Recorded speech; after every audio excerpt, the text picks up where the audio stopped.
Question number 10, 1 upon under root 12 minus root 140 minus 1 upon under root 8 minus root 60 minus 2 upon under root 10 plus root 84, इसकी value हमें बताना है। ठीक है, करना कैसे, देखो यहां पे हमें क्या बनाना पड़ेगा, अंडर रूट को कैंसिल करना है तो हमें यहां पे बनाना पड़ेगा स्क्वायर। ठीक है, कैसे करेंगे, पहले इसकी वैल्यू निकालते हैं हम लोग, है ना।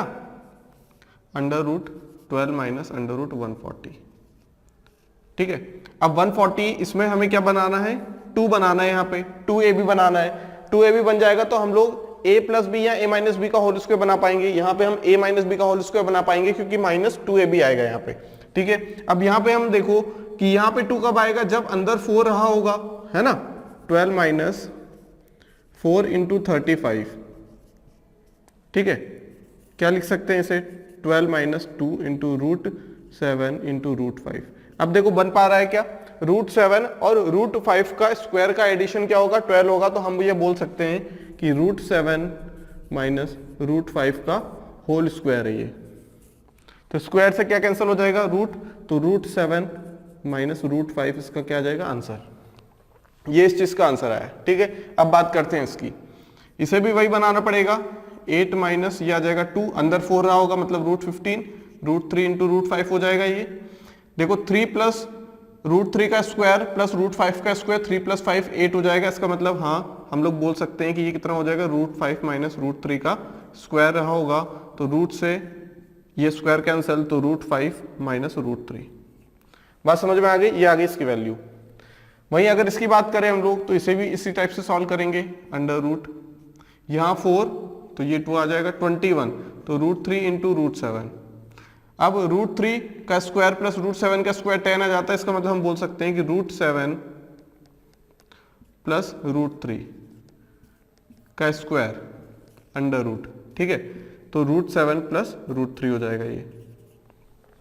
बात समझ में आ गई, क्लियर है इतनी बात।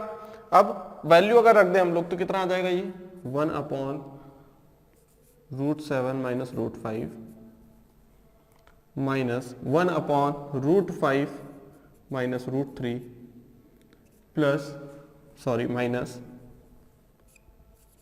2 अपॉन रूट 7 प्लस रूट 3। बात समझ में आ गई, इस टाइप से हमारे पास आ जाएगा। अब इसे सॉल्व करना है, हमें क्या करना है, सॉल्व। तो यहाँ तो एक काम करते हैं, रेशनलाइज कर लेते हैं पहले हम लोग, क्या कर लेते हैं, रेशनलाइज कर लेंगे।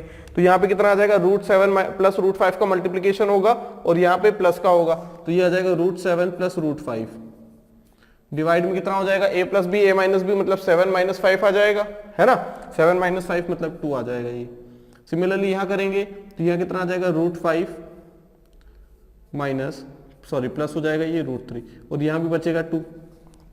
यहाँ बात करें तो यहाँ कितना आ जाएगा, 2 इंटू रूट 7 माइनस रूट 3 और यहाँ पे कितना आ जाएगा, a plus B, a minus b आ जाएगा 4, तो ये 2 से 2 कैंसिल हो जाएगा। देखो डिनोमिनेटर में क्या आ गया, सिर्फ 2 आ गया। एलसीएम ले लिया हमने 2, क्या ले लिया, एलसीएम ले लिया हमने 2। अब यहाँ रूट 7 प्लस रूट 5 और माइनस रूट 5, ये भी माइनस रूट 3 हो जाएगा और ये माइनस रूट 7 हो जाएगा और ये प्लस का रूट 3 हो जाएगा। ठीक है, अब देखो क्या हो सकता है, 5 से 5 कैंसिल, 3 से 3 कैंसिल, 7 से 7 कैंसिल, आंसर कितना आएगा, 0। कितना निकल के आ जाएगा, 0। बात समझ में आ गई। अगर हमें परफेक्ट स्क्वायर बनाना आता है तो हम इस टाइप के क्वेश्चन को आसानी से सॉल्व कर लेंगे।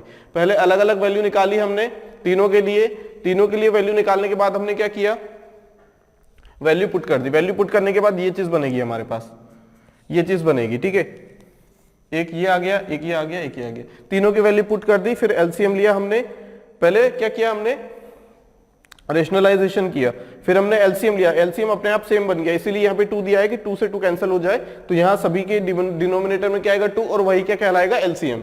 ठीक है, वैल्यू पुट कर दी तो सारी चीजें क्या हो जाएगी, एक दूसरे से कैंसिल आउट हो जाएगी और आंसर मिलेगा 0। क्लियर है बात, आगे बढ़ते हैं। The value of 256 to the power 0.16 multiply by 16 to the power 0.18। ठीक है, हमें क्या करना है इस टाइप के क्वेश्चन में, हमेशा ही क्या करो, बेस को सेम बनाने की कोशिश करो। बेस को क्या बनाने की कोशिश करो, सेम। 256 लिखा हुआ है, 256 को हम लिख सकते हैं 16 का स्क्वायर, है ना, और ये है 0.16 multiply by 16 to the power 0.18। अब ये कितना हो जाएगा 16 टू द पावर 0.32 और ये बेस सेम है तो पावर ऐड हो जाएगी 0.18, तो कुल मिला के ये कितना आ जाएगा 0.50। 0.50 मतलब क्या होता है 1/2 और 1/2 मतलब √16, इसका मतलब आंसर क्या आएगा 4। क्या आएगा आंसर 4। आसान है, ठीक है। बेस सेम बनाएंगे हमेशा, क्या करेंगे बेस को सेम बनाएंगे, पावर को ऐड कर लेंगे, पावर जो रहेगी उसको सॉल्व कर लेंगे तो हमारे पास फाइनल रिजल्ट आ जाएगा। Find the greatest number. In numbers में से हमें बताना है कि सबसे बड़ा नंबर कौन सा है, ठीक है। देखते हैं पहला क्वेश्चन। देखो यहां पे हम लोग अगर पावर पे ध्यान दें तो हम लोग एक चीज देख पा रहे हैं कि ये क्या है 12 के मल्टीपल्स हैं, क्योंकि इतने बड़े नंबर्स को हम लोग क्या कर पाएंगे, हम लोग सिंप्लीफाई नहीं कर पाएंगे और ना ही पता लगा पाएंगे। अगर हम मल्टीप्लाई करने बैठ जाएंगे तो कितना टाइम लग जाएगा उसमें, है ना, कर ही नहीं सकते हम लोग, ठीक है। एक चीज समझते हैं, मान लो यहाँ पे कितना लिखा हुआ है, यहाँ लिखा है 4 और यहाँ लिखा है 2, ठीक है। 4 ज्यादा है किससे 2 से, है ना। या फिर हम लोग क्या ले सकते हैं, यहाँ पे 36 ले ले, काम करें 36 ले ले और यहाँ पे ले लेते हैं 25, ठीक है। 36 इज ग्रेटर देन 25। अगर हम क्या कर दें अंडर रूट भी ले लेना, अगर हम अंडर रूट भी ले लें तो ये कितना आएगा 5 और ये आ जाएगा 6। इसका मतलब क्या है कि ये वैल्यू क्या होगी, ये जो वैल्यू है हमारे पास, अगर उसका हम पावर कुछ डिक्रीज भी कर देते हैं, मतलब पावर को हम डिवाइड कर देते हैं सेम नंबर से, तो वो क्या होता है कि जो बड़ा है वो बड़ा ही रहेगा, जो छोटा है वो छोटा रहेगा। ये 4 है और ये 9 है, अंडर रूट ले लिया तो 2 और 3, देखो यहां भी क्या हो रहा है, कम हो रहा है, क्या हो रहा है, कम हो रहा है। इसका मतलब क्या है कि जो वैल्यू हमारे पास दी गई है, अगर उसका स्क्वायर या क्यूब बड़ा है, इसका मतलब वो नंबर भी बड़ा होगा। बात समझ में आ गई। तो हम लोग क्या करेंगे, यहाँ पे हम लोग यही कॉन्सेप्ट का यूज करेंगे, क्योंकि यहाँ पे नंबर्स की जो पावर है वो बहुत ज्यादा है, क्लियर। तो यहाँ पे सभी नंबर्स के लिए हम लोग क्या करेंगे, यहाँ पे अगर हम इसे लिख दें 5 × 12, इसे 3 × 4 × 12, 3 टू द पावर, इसे 4 टू द पावर 3 × 12, और इसे क्या लिख सकते हैं हम लोग, इसे क्या लिख सकते हैं 5 टू द पावर 2 × 12। बात समझ में आ गई। इसे ये भी लिख सकते हैं 2 की पावर 36 से, तो 2 की पावर 6 × 2 की पावर 6 × 12 भी लिख सकते हैं। बात समझ में आ गई, अगर 2 के इसमें कन्वर्ट करना है तो। अब देखो यहां पे अगर हम 12 से डिवाइड कर दे पावर, सभी की पावर 12 से डिवाइड कर दे, तो भी जो बड़ा वैल्यू था वो बड़ा ही रहेगा और जो छोटी वैल्यू थी वो छोटी रहेगी। 3 × 12/12, ठीक है। इसी टाइप से सॉल्व करना है हमें।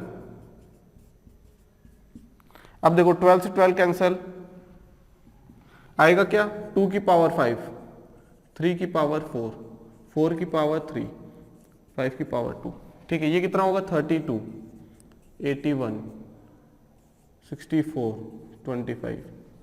बात समझ में आ गई। ये क्या है 4 की पावर 3, 4 4 16, 4 64। सबसे बड़ा नंबर कौन, ये वाला, ये वाला क्या रहेगा सबसे बड़ा, बिगेस्ट या ग्रेटेस्ट बोल सकते हैं। बात समझ में आ गई, क्लियर है इतनी बात। देखो यहां पे अगर 2 की पावर, इसे क्या लिख देते हैं, यहां पे ये क्या है 4 की पावर 3 × 12 है, तो इसे क्या लिख सकते हैं 2 की पावर 72, है ना, 2 की पावर 72। तो यहाँ 6, यहाँ 3 है अभी, तो वहां क्या आ जाता 6 आ जाता, तो 2 की पावर 6 हो जाता। 2 की पावर 6 कितना हो जाता है यहाँ पे 64। बात समझ में आ गई। तो सबसे बड़ा नंबर कौन सा है 81, क्लियर है बात। अब इस टाइप के क्वेश्चन को देखते हैं। इसका मतलब है 2 की पावर 1/2, 3 की पावर 1/3, 5 की पावर 1/4, 6 की पावर 1/6। अब इस टाइप के क्वेश्चन में क्या करना है, वहां हमने डिवाइड किया था यहाँ पे किसी पर्टिकुलर नंबर से, यहाँ किसी पर्टिकुलर नंबर का मल्टीप्लाई करना है।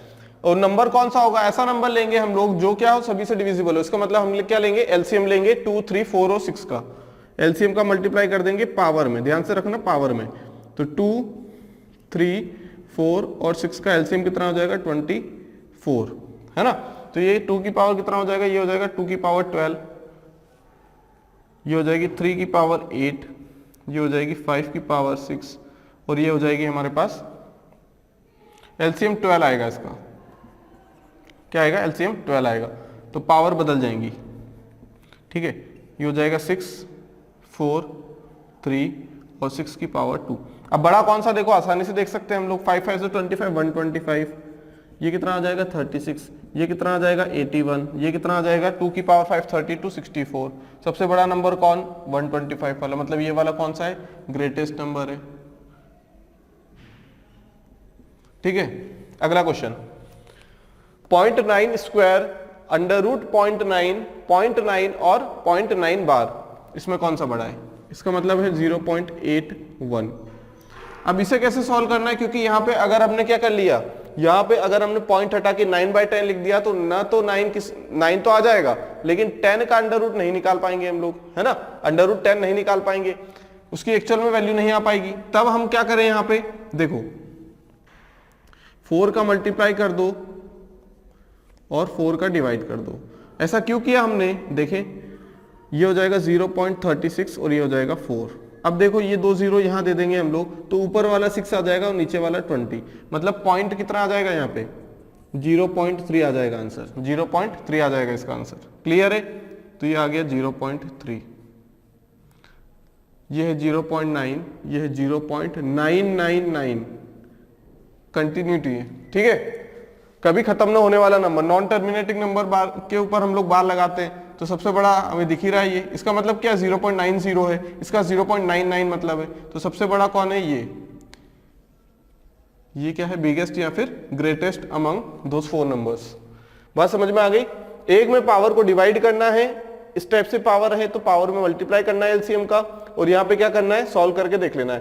0.9 कभी भी इस टाइप का क्वेश्चन आए ना तो यहाँ पे हम लोग क्या बनाएंगे इसे, अगर इसे अंडर रूट को 0.9, अब ये 10 हटा देते तो ये आ जाता 3/√10। अब √10 का क्या करते हैं, वैल्यू तो हमें एक्चुअल में पता नहीं है, पता भी होती तो हमें सॉल्व करना पड़ता 3 को डिवाइड करके उस वैल्यू से। इससे अच्छा हमने क्या किया यहाँ पे 4 का मल्टीप्लाई, देखा कि 4 का मल्टीप्लाई करेंगे तो यहाँ पे 36 बनेगा 0.36, 2 0 नीचे आ जाएंगे, 100 बनेगा, 100 का स्क्वायर रूट होता है 10, और यहाँ 4 आ जाएगा, 4 का स्क्वायर रूट हो जाएगा 2, तो ये आ गया। बात समझ में आ गई। क्वेश्चन नंबर डी, 3√2, 3√7, 6√5, 2√20, सबसे बड़ा नंबर बताना है कौन सा है। ठीक है, अब यहां पे क्या करेंगे हम लोग, यहां पे एक काम करते हैं, किन्हीं भी एक चीज को सेम बना लेते हैं, किसी भी एक को हम लोग क्या बना लेते हैं सेम बना लेंगे। कैसे बना लेंगे, यहां पे मान लो क्या हो हमारे पास एक 3√2 है और एक 3√3 है, बड़ा कौन होगा ये होगा। बात समझ में आ गई। एक 3√2 है, एक 3√3 है, बड़ा कौन सा होगा √3 वाला, क्योंकि 3 में किसी नंबर का मल्टीप्लाई हो रहा है लेकिन वो नंबर क्या है इस नंबर से छोटा है, इसलिए ये वाली क्वांटिटी बड़ी होगी। यहां हम क्या बोल दें, अगर एक 3√2 है और एक 4√2 है तो यहाँ पे क्या होगा, ये दोनों चीज सेम है, इन दोनों को कंपेयर करेंगे। बात समझ में आ गई। तो यहां तरीका कौन सा अपनाएंगे हम लोग, किसी भी एक चीज को हम लोग क्या करेंगे यहाँ पे सेम बना लेंगे। ठीक है, हम लोग किसे सेम बना लेते हैं, आगे वाले नंबर को सेम बना लेते हैं। 3 का मल्टीपल दिख रहा है, इसे भी हम लोग क्या करेंगे बना लेंगे, क्योंकि यहाँ पे बनाना मुश्किल रहेगा, क्योंकि यहाँ पे एक ऐसा नंबर है जो कि क्या है ऑड नंबर है। ऑड नंबर तो 5 भी है, लेकिन 5 20 के का क्या है फैक्टर है, लेकिन 7 20 का फैक्टर नहीं है, तो सारी चीजें चेंज करनी पड़ेगी। इससे अच्छा हम लोग क्या करें, ये जो आगे लिखा है ना हमारे पास पार्ट जो कि क्या है इंटीजर वाला पार्ट, उसे हम लोग क्या बना लेंगे सेम बना लेंगे। ये हो जाएगा 3√2 ऑलरेडी है, 3√7, इसे 3 × 2 हो जाएगा, तो अंदर जाके क्या हो जाएगा 20, अंदर जाके क्या हो जाएगा ये 20 हो जाएगा नहीं हो जाएगा भाई। यहाँ पे 6 है तो 3 × 2 होगा, अब 2 बाहर रहा होगा, अंदर ले जाएंगे तो वो 4 हो जाएगा, 4 का अंडर रूट आके 2 रहा होगा, वो ऐसा लिखा होगा ना हमने 4 × 5। ठीक है, अब ये बाहर चला जाएगा तो ये बनेगा 6√5। अब इससे हमने ये बना लिया, अब ये कितना है 2√20 है, कितना है 2√20 है, तो हमें क्या बनाना है 3 बनाना है। 3 बनाना है तो 3 का मल्टीप्लाई करना पड़ेगा, या फिर एक चीज और दूसरा तरीका कौन सा है, यहाँ पे देखो ये तीनों सेम दिख रहे हैं हमें, तो क्या हम इन तीनों को कंपेयर कर लें, जो सबसे बड़ा होगा उसको इससे कंपेयर कर लेंगे, है ना। दोनों कॉन्सेप्ट यूज हो जाएंगे यहाँ पे। देखो पहला कॉन्सेप्ट क्या बोल रहा है कि अगर यहाँ ये चीज सेम है 3 3 3 सेम है, तो √2 √7 √20 में बड़ा कौन है, ये बड़ा है ना, क्योंकि जो बड़ा नंबर होता है उसी को कंपेयर करेंगे हम लोग, ये बड़ा है।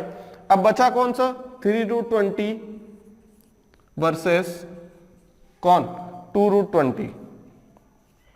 अब बड़ा कौन है, अब देखो ये वाला पार्ट सेम हो गया, तो अगर ये बड़ा है तो 320 बड़ा हो जाएगा इससे। दोनों कॉन्सेप्ट लग गए यहां पे, है ना। तो बड़ा कौन है? 3√20। कौन सा है? ये वाला, ये वाला बड़ा है, ठीक है, बिगेस्ट है। अगला question, question number E, under root 0.09, 0.5, cube root of 0.064 and 3/5। ये कितना हो जाएगा अगर इसे लिखें हम लोग? तो 0.09 बाय 100, 2 0 लगा के ये लिख दिया हमने। क्या लिख देंगे इसे हम? 3/10 मतलब 0.3। ये 0.5 है, लिख दिया हमने 0.5। ये कितना है? अब देखो इसे हम लिखेंगे 0.064 बाय, ये हटाएंगे, क्यूब रूट है ना इसका, ये किसका क्यूब रूट है? 4 का, और ये किसका है? 10 का, तो ये आ जाएगा 0.4, और ये 0.6 है, दिख रहा है क्लियरली। अब बड़ा कौन है सबसे? 0.6, मतलब ये वाला नंबर क्या है? ग्रेटेस्ट है इनमें। बात समझ में आ गई? बस यहाँ पे ध्यान देना थोड़ा सा, अगर स्टेप से दिया रहे तो उन चीजों को सेम बनाने की कोशिश करो जो सेम बन सकते हैं। जो वाला पोर्शन, यहाँ पे पोर्शन जो नॉन क्या था? नॉन अंडर रूट वाला, जिसके अंदर अंडर रूट नहीं था, जो कि क्या था हमारे पास? एक इंटीजर था। इंटीजर को कंपेयर करो, 3 3 3 हमने कंपेयर किया, हाँ सेम है। फिर उसके बाद यहाँ पे क्या चेंज आ रहा है? √20 है, √7 है, √2 है ना। ये तीनों क्या है? नंबर्स अलग अलग, इनमें से जो बड़ा रहेगा वही बड़ा रहेगा, ये बड़ा है। अब देखो यहाँ पे अच्छी बात ये है कि ये 20 बन गया और ये भी 20 है। अब इन दोनों को कंपेयर करो, पहले हमने 3 3 3 को सेम बना लिया था, ठीक है, इनमें से देखा कौन सा बड़ा है? ये वाला बड़ा है। फिर यहाँ पे हमने क्या बना लिया? 20 20 को सेम देख लिया, तो बड़ा कौन सा होगा? 3, तो 3√20 is greater than 2√20। Question number 13, if a and b are rationals and a√2 plus b√3 is equal to √98 plus √108 minus √48 minus √72, then find out the value of a and b। कैसे करेंगे? देखो अंडर रूट के अंदर या तो 2 आएगा या 3 आएगा, इसके अलावा कुछ नहीं आ सकता, क्योंकि यहाँ पे हमें कंपेयर करना पड़ेगा और कंपेयर करने के बाद a और b की वैल्यू पता लगेगी। यहाँ पे देखो कि 98 को हम ऐसे कैसे ब्रेक कर सकते हैं कि अंडर 2 बच जाए? या तो 2 से डिवाइड कर लो उसको, या 3 से डिवाइड कर लो। 3 से डिवाइड हो सकता है क्या? नहीं। 2 से डिवाइड करो, तो 2 से डिवाइड किया तो हमने बोला ये 2 × 49, ठीक है। अब इसे 2 से कर सकते हैं और इसे 3 से भी कर सकते हैं, लेकिन किससे डिवाइड करेंगे हम लोग? अगर हमने 2 से डिवाइड किया तो 54 बनेगा। क्या बनेगा? 54 बनेगा। लेकिन अगर 3 से डिवाइड किया तो 36 बनेगा, जो कि एक स्क्वायर है, परफेक्ट स्क्वायर है ना। 36 बनेगा जो कि एक परफेक्ट स्क्वायर है, तो हम लिख देंगे 3 × 36।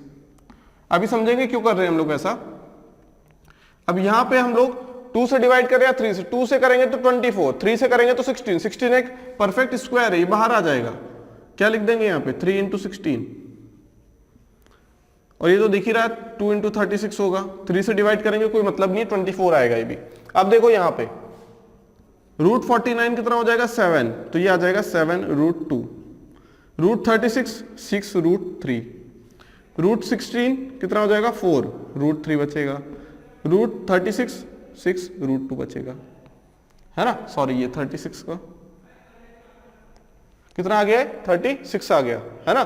तो ये 6√2, ठीक है, कोई दिक्कत नहीं है। 6 कितना आ जाएगा? √2।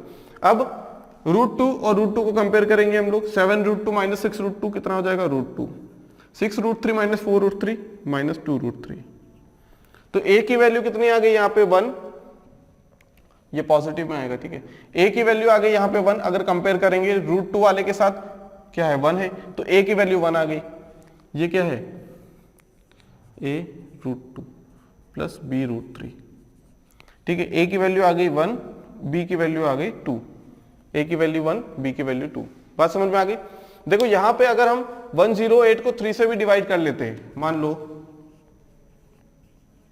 क्या करते हैं हम लोग? अगर 3 से डिवाइड कर लेते हैं, यहां से किससे किया है? 3 से किया है। एक काम करते हैं 2 से कर लेते हैं, तो 2 × 2 4, कितना बचेगा? 27। फिर 3 × 3 करेंगे, कितना बचेगा? 3 बचेगा।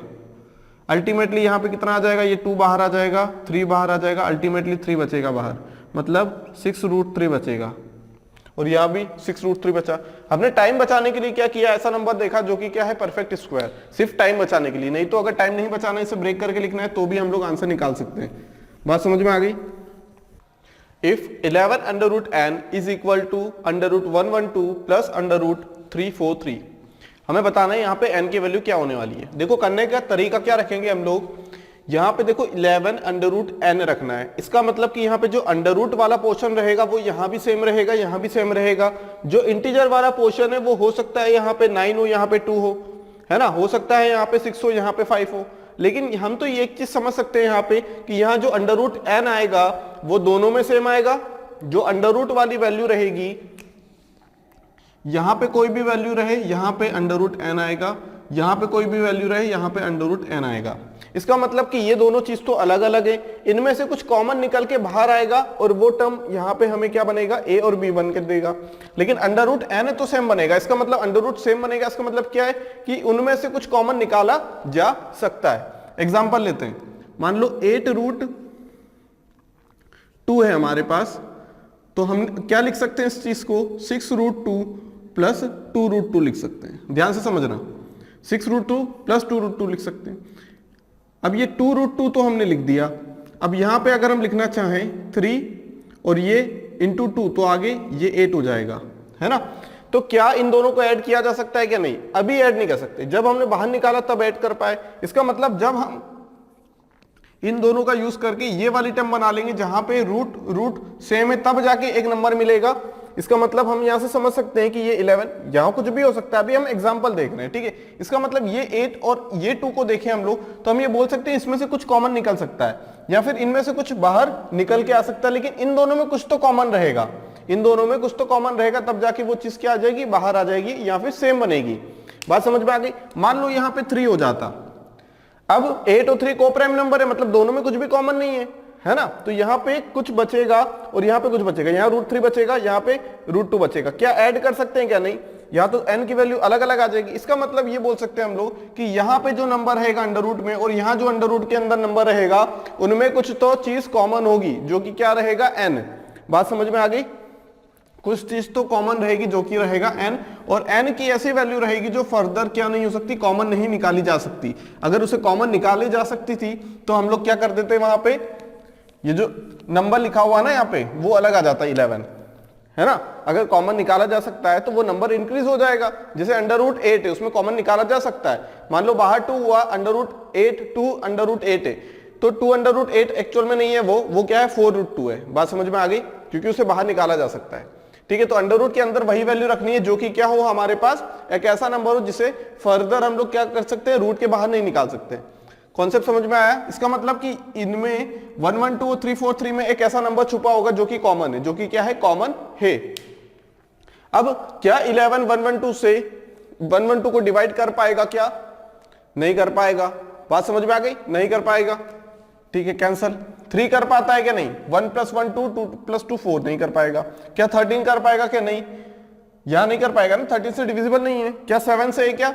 7 1 से 7 7 6 42 प्लस यहां पे कितना आ जाएगा, 7 7 4 28, है ना, 7 4 28 और 7 × 9, है ना, तो कितना आ जाएगा, 29 आ जाएगा। अब आंसर क्या आएगा हमारा, 7। डायरेक्ट लिख दिया हमने, क्योंकि हमने देखा कि कुछ कॉमन यहाँ पे रहना ही पड़ेगा, नहीं तो इन दोनों की वैल्यू अलग अलग जा रही है। लेकिन यहाँ पे एक वैल्यू दी गई है, नहीं निकाल सकते, इसलिए इन दोनों को सेम होना पड़ेगा। अब करते हैं क्वेश्चन को कैसे, देखो इसे क्या लिख सकते हैं हम लोग, 2 × 2 2 = 4 2 2 = 4, ठीक है। 4 × कितना हो जाएगा ये 28, है ना, 56 28, फिर 2 निकाला तो बचेगा 14, फिर 2 निकाला बचेगा 14, फिर 2 निकाला बचेगा 7, ये लिख दिया हमने। बात समझ में आ गई, क्लियर है। अब रही बात किसकी, 3 4 3 की, किससे डिविजिबल, 1 2 से है क्या? नहीं। 3 से है क्या? नहीं। किससे होगा ये? 7 से होगा, तो 7 × बचा कितना, 29, बचा कितना, 29, है ना। 7 4 49 बचेगा, कितना बचेगा, 49। फिर ब्रेक कर दो ना एक बार, फिर ब्रेक कर दो इसे, तो ये कितना हो जाएगा यहाँ पे, 7 का क्यूब, ठीक है। अब 2 बाहर निकाला, 2 बाहर निकाला, ये 7 का क्यूब होता है, ठीक है।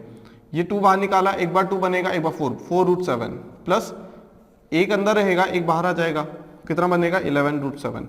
तो n और 7, ये n है, यहाँ 7 है, मतलब n की वैल्यू कितनी आ जाएगी, 7 आ जाएगी। ये हमने डायरेक्ट देख लिया। देखो अगर कुछ कॉमन नहीं निकलता यहाँ पे, ये देखो 7 बचा, ये 7 कॉमन है दोनों में, तभी तो यहाँ पे बचा है, सेम वैल्यू बची है ना, तभी तो ऐड कर पाएंगे। जब सेम वैल्यू नहीं बचती, मतलब यहाँ पे मान लो 9 हो जाता, या फिर क्या हो जाता है, यहाँ पे 8 हो जाता, तो क्या हम 4√7 और 7√8 को ऐड कर सकते थे क्या? नहीं कर पाते, मतलब वैल्यू तो सेम होनी ही पड़ेगी तभी जाके ये ऐड होंगे, तभी जाके एक नंबर मिलेगा 11√10 ठीक है। अगला question, if 3 to the power x plus y equal to 81। देखो ये क्वेश्चन में क्या करना रहता है, हमें कंपेयर करेंगे हम पावर को सेम बना के। अब ये क्या है, 3 की पावर कितना है, 3 3 9, 3 1 3, 3 3 9 है ना। 3 का क्यूब कितना होगा 27 और 3 की पावर 4 81। 3 की पावर 4 कितनी हो जाएगी 81। अब यहाँ पे क्या है, ये 3 की पावर, तो ये 3 की पावर 4x माइनस 4y हो जाएगा। ये भी 3 की पावर 4 की मल्टीप्लाई कर दिया, यहां से क्या आएगा x प्लस वाई बराबर 4 और यहां से क्या आएगा x माइनस वाई बराबर पावर को ये 1/4। अब क्या पूछा गया है, x अपॉन वाई, क्या पूछा गया है, x अपॉन वाई पूछा गया है। तो एक काम करते हैं, x प्लस वाई लिख लेते हैं, यहाँ x माइनस वाई लिख देते हैं, यहाँ 4 है, यहाँ 1/4 है, तो ये ऊपर चला जाएगा तो 4 कितना हो जाएगा, ये 16 हो जाएगा, 16/1। अब क्या लगा दे, अब कंपोनेंडो एंड डिविडेंडो अगर लगा दे, कंपोनेंडो एंड डिविडेंडो अगर लगा दे तो ऊपर ऐड हो जाएगा तो ये हो जाएगा 2x और नीचे माइनस हो जाएगा, ये हो जाएगा 2y। x अपॉन वाई पूछा है ना, ऊपर ऐड होगा नीचे माइनस होगा, 17/15। This is the answer. नहीं तो क्या करना पड़ता, यहां पे वैल्यू निकालनी पड़ती है, हमें क्या निकालनी पड़ती है, वैल्यू निकालनी पड़ती है, वैल्यू निकालनी पड़ती है। अगर वो x की वैल्यू पूछता तब हम क्या ये ऐसे सॉल्व नहीं कर सकते थे, ये तो हमें रेशो देगा।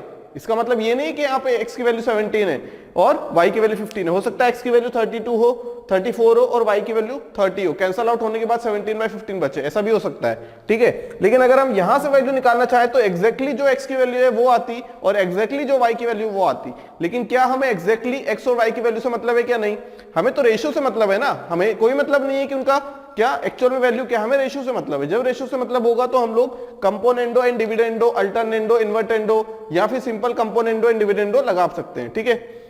कितना आ जाएगा आंसर, 17/15। आसान है बिल्कुल एकदम, कन्वर्ट करना था, बस बेस को सेम बनाना है। क्वेश्चन नंबर 16, यहां भी बेस को सेम बना लो, 3 का स्क्वायर होगा और 2 जब बनेगा तो ये मल्टीप्लाई हो जाएगा तो 4x और ये 2 का मल्टीप्लाई हो जाएगा तो 10 is equal to 3 to the power 3x plus 7। ये हो जाएगा 3 to the power 5x, जब बेस सेम है तो पावर ऐड होगी, ये हो जाएगा 3x plus 7।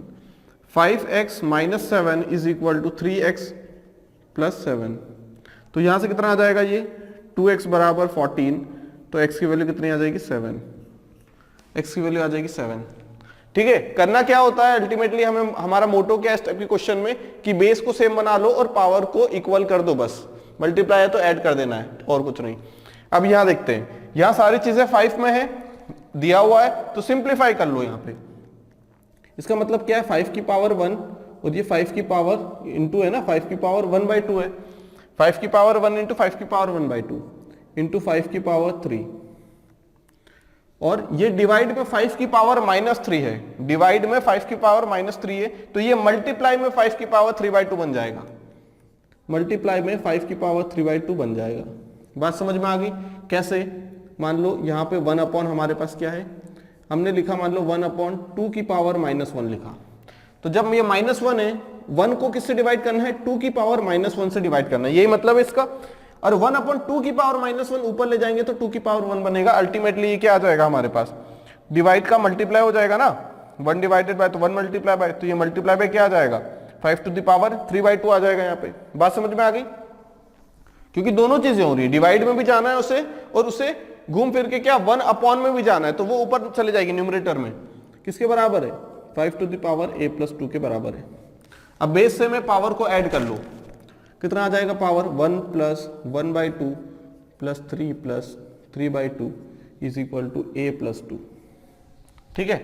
कितना आ जाएगा, ये 3/2 + 1/2 कितना हो जाएगा, 4/2, 4/2 क्या हो जाएगा, 4/2 क्या हो जाएगा, ये तो हो गया 4 प्लस ये भी आ जाएगा 4/2 इज इक्वल टू a+2, तो ये भी 2 ये भी 2, a बराबर कितना आ जाएगा 4, तो 4 क्या रहेगा हमारा answer.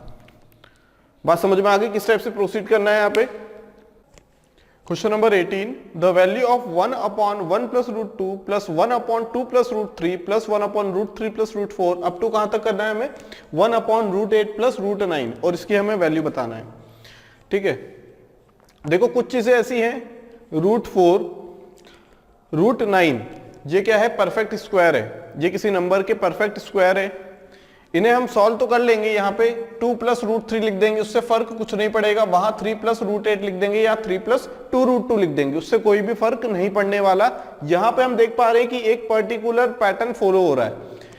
1 plus root 2, root 1 plus root 2, root 2 plus root 3 एक ही बात है, रूट 1 हो या 1 है ना, रूट 3 प्लस रूट 4। ठीक है, हम लोग क्या करेंगे यहाँ पे, अगर रेशनलाइज करने की कोशिश करें, क्योंकि यहां से तो हमें दिख नहीं पा रहा है, अगर हम ऐसा सोचे कि एलसीएम ले ले तो वो बहुत बड़ी बेवकूफी है। ठीक है, सबसे पहला काम इस टाइप के क्वेश्चन में क्या होता है, रेशनलाइजेशन करना। उससे क्या होगा, देखो हम इसे लिख सकते हैं root 2 plus root 1, root 3 plus root 2 plus root 4 plus root 3। बात समझ में आ गई? अब ये कर क्यों रहे हैं अभी हम देखेंगे। रूट 9 प्लस रूट 8, जनरली हम लोग लिखते क्या है कि अगर 1 अपॉन ए प्लस बी है तो 1 upon under root A plus under root B है, तो हम लोग क्या लिखते हैं उसे, under root A plus under root B है, तो हम लोग मल्टीप्लाई करते हैं under root A minus under root B divided by under root A minus under root B. ठीक है, तो होगा क्या, हम बड़ी वैल्यू को ए प्रीफर करेंगे हमेशा, बड़ी वैल्यू को हमेशा क्या प्रीफर करेंगे, ए प्रीफर करेंगे। ठीक है, तो नेगेटिव से नेगेटिव अगर ऐसा लिख दें हम, मान लो under root b plus under root a, ठीक है ऐसा लिखाओ, और अगर हम क्या करें under root b minus under root a और यहाँ पे under root b minus under root a ऐसा कर दें, और बी वाली वैल्यू छोटी हो, उससे कोई भी फर्क नहीं पड़ता, क्योंकि यहाँ पे फाइनली क्या होगा, अगर नेगेटिव कॉमन लेना है तो root A minus root B और रूट बी माइनस रूट ए आ जाएगा, रूट ए माइनस बी यहाँ भी आ जाएगा, तो कोई फर्क उससे नहीं पड़ेगा। लेकिन अमूमन हम लोग देखते हैं कि जो बड़ी वैल्यू है उसमें से हम छोटी वैल्यू को माइनस करना पसंद करते हैं। ठीक है, इसलिए, और कंफ्यूजन ना हो इसलिए। ठीक है, अब जो हम फॉलो करेंगे पहले वाले एक्सप्रेशन में, यहां पे जो चीज फॉलो करेंगे वही चीज यहां पे फॉलो करेंगे। ऐसा नहीं करेंगे हम लोग कि इसमें रूट 3 माइनस रूट 2 का कर दिया यहाँ पे, और यहाँ रूट 3 माइनस रूट 4 का किया। बात समझ में आ गई? पहले वाला इस केस में ए और बी ऐसा, ये 3 है, ये 2 है, ये 4 है, 3 है, मतलब डिक्रीजिंग ऑर्डर में।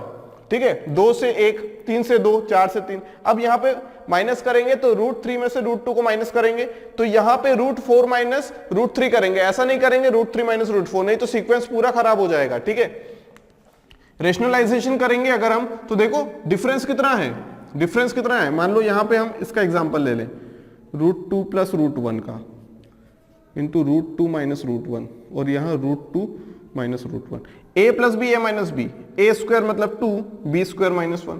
सिमिलरली यहाँ देखें तो ए plus B A minus B मतलब रूट 3 प्लस रूट 2 बनेगा, यहाँ रेशनलाइजेशन करेंगे, ये डिनोमिनेटर की बात हो रही है। ठीक है, ऊपर का रूट 3 माइनस रूट 2, ये a plus B A minus B 3 minus 2, ultimately कितना बचेगा, मतलब डिनोमिनेटर में तो 1 आ रहा है, डिनोमिनेटर में तो क्या आ रहा है, 1 आ रहा है। बात समझ में आ गई? अब यहां देखते हैं, रेशनलाइजेशन करने के बाद हम लिख सकते हैं यहां पे आफ्टर रेशनलाइजेशन,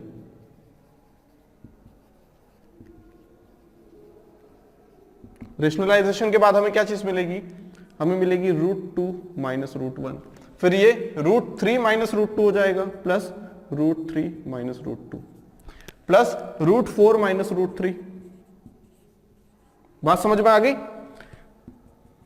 कहां तक जाएंगे, रूट 9 माइनस रूट 8। अब पूरा नहीं लिखेंगे, टाइम वेस्ट होगा, एग्जाम में आएगा तो पूरा नहीं लिखेंगे, टाइम वेस्ट होगा। ठीक है, बस पैटर्न को समझ लो, कौन किससे कैंसिल हो रहा है।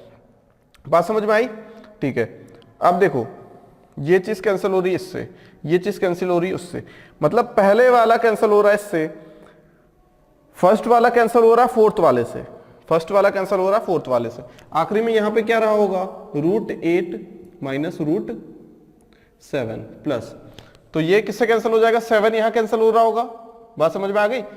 ये 8 यहां कैंसिल हो गया, 7 यहां कैंसिल हो रहा होगा, रूट 7 माइनस रूट 6 होगा, 6 यहां कैंसिल हो रहा होगा। इसका मतलब बचेगा क्या अल्टीमेटली हमारे पास, ये भी कैंसिल हो जाएगा।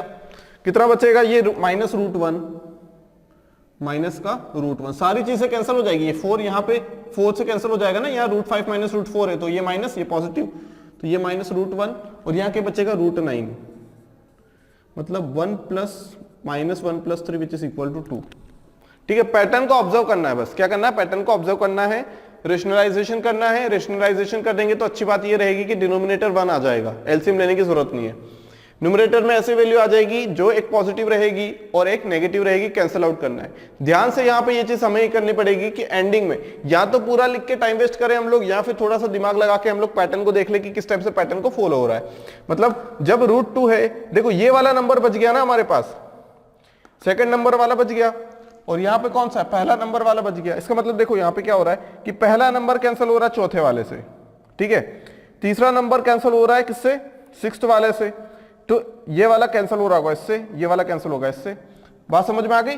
मतलब ये जो रूट 9 है, अगर इसे कैंसिल करना होता तो ये यहाँ पे रूट 10 माइनस रूट 9 होना पड़ता, क्योंकि ये 8 7 9 8 इस टाइप से बन रहा है ना, तो यहाँ 10 9 होना चाहिए। 9 को कैंसिल करना तो ये चीज आती तब रूट 10 आता, लेकिन इसके पहले वाली चीज तो कैंसिल हो रही, रूट 7 इधर कैंसिल हो रहा होगा। बात समझ में आ गई। तो ये ध्यान रखना पड़ेगा हमें कि यहाँ पे चीजें कौन सी कैंसिल हो रही है, कौन सी बची हुई है। ठीक है, वैसे देखा यह जाता है कि अगर यहाँ पे दो दो के पेयर बन रहे, ये दो, ठीक है, तो अगर सेकंड वाली टर्म बच रही है तो एंडिंग में जो पहली वाली टर्म रहेगी वो बचेगी। बात समझ में आ गई, क्लियर है। अगर पहली वाली टर्म यहाँ पे बच रही होती तो यहाँ पे एंडिंग में कौन सी बच रही होती, सेकंड वाली टर्म। बात समझ में आ गई। ऐसा अमूमन देखा जाता है 90% केसेस में, लेकिन फिर भी हमें चेक करते आना चाहिए कि कौन सी वैल्यू कैंसिल आउट हो रही है, कौन सी वैल्यू हमें रखना है। ठीक है।